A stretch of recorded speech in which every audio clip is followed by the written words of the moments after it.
Stocks back on the plus side today, gains, but the market not moved by today's arrest in that federal insider trading probe.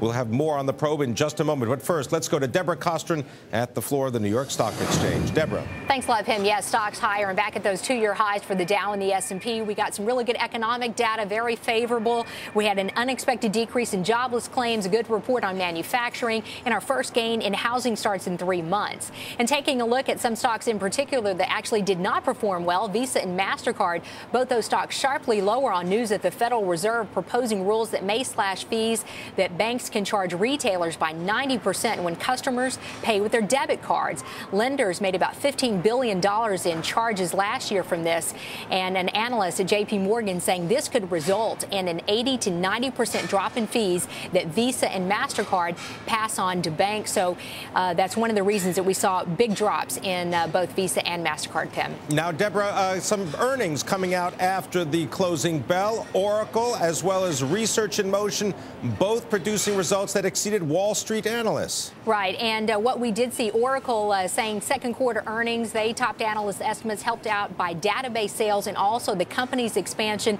into computer hardware. You can see in the after-hours session, Oracle up 3%. Oracle has been really making a big push in hardware, and this is really kind of complementing, of course, their software business that they've had for quite a long time, and they really hope to become a one-stop shop for many customers. I should mention for Oracle, they have met or exceeded their expectations for the past 11 quarters. And take a look at Research in Motion. They reported third quarter revenue that topped estimates, helped out by demand for some of their models such as the Curve and also the Torch.